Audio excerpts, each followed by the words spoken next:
Salut, mon nom c'est Isabelle Lauzon, j'ai 18 ans, j'étudie au cégep de l'Outaouais en sciences humaines. Ça fait maintenant 10 ans que je pratique le basketball.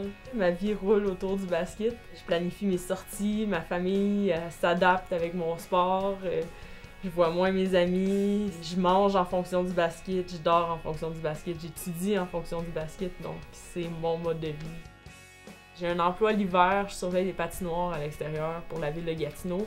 Il faut que mon employeur soit prêt à ce que parfois je manque des quarts de travail pour mes matchs. Puis je suis entraîneur aussi au soccer, donc même chose. Je peux pas me permettre de savoir seulement le vendredi ou le dimanche mes chiffres. Ça me prend un horaire avec un emploi fixe.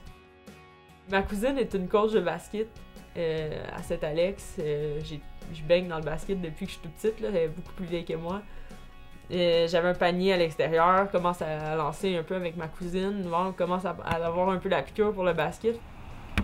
Je te dirais qu'il n'y a pas grand-chose de difficile quand tu es prêt à faire les sacrifices.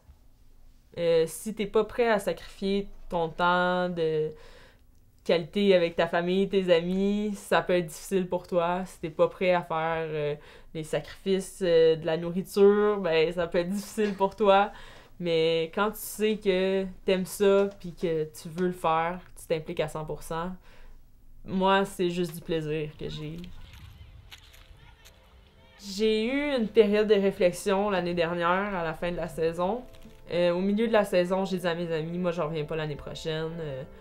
Mes notes avaient baissé, je veux me consacrer à mes études. Je m'étais blessée, je m'étais cassé le pied, je revenais d'une autre blessure. J'étais plus capable de suivre, j'étais tannée, j'étais fatiguée. La saison est longue au basket collégial, ça me tentait plus, je me suis remise en question. Le début de saison a commencé, j'ai décidé de me laisser un break un petit peu pendant l'été. Puis on est revenu au camp d'entraînement, puis j'ai toujours la piqûre pour ce sport. Je suis pas capable de m'en passer.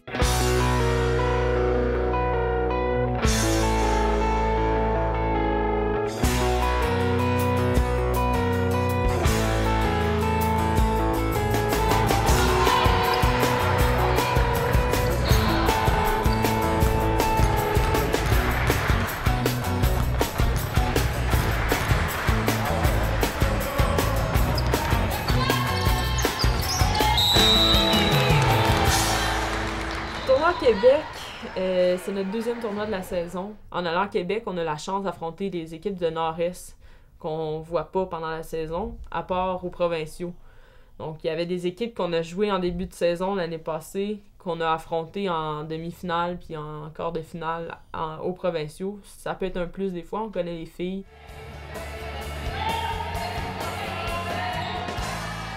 La personne qui est le plus présente, qui me suit le plus, c'est mon père. Mon père, il vient à tous nos matchs à l'extérieur. Il va être le conducteur de la vanne pour aller à Québec, au tournoi à Québec. C'est mon fan numéro 1, je peux vous le garantir. Il s'est impliqué avec nous. J'ai été entraîneur pour les Jaguars de l'Érabilière pendant 2 ans. J'avais pas 18 ans, donc c'est mon père qui a fait pour qu'il y ait une équipe, pour que tu puisses jouer, je vais venir coacher. C'était moi la coach, mais mon père était le parent désigné. Lucas fait beaucoup de sacrifices pour se rendre là. Faut que tu consacres beaucoup là. Il y a sa vie sociale, c'est son équipe de basketball. Il y a beaucoup de choses, de sacrifices qu'elle doit faire. Là. Il y a des parties qu'elle ne peut pas aller parce que justement, soit des tournois, des parties à l'extérieur. Elle a coaché à mes côtés au secondaire. Elle était assez déterminée pour dire, regarde, on va former une équipe, puis on va l'entraîner, puis on a été compétitif, on s'est rendu aux régionaux une année. C'est grâce à elle, tout le mérite revient à elle. Il ne faut pas oublier non plus qu'Isabelle a été 2 années de suite l'athlète de l'année au secondaire. Surtout dans une école où le sport principal était le football. Puis Isabelle est arrivée là, puis a réussi 2 années de suite à gagner le titre, à remporter ce titre-là. Alors oui, je suis très fier d'elle. Elle veut aller étudier à l'Université de Montréal, mais ça va être très dur à ce moment-là de percer l'alignement d'une équipe universitaire. Il y a moins d'équipes, plus de joueurs, mais je sais que ça va être difficile. Puis jusqu'à date, Isabelle a toujours démontré que si elle voulait, elle pouvait. C'est ma passion, c'est pas parce que j'ai surmonté, j'ai eu une bosse dans mon parcours, ou j'ai eu une montagne, si tu veux. Pour continuer, il a juste fallu que j'escalade la montagne. Mais la montagne, elle faisait partie de ma route, j'avais pas le choix. T'sais. Mais le point final reste le même, je peux pas lâcher de jouer au basket.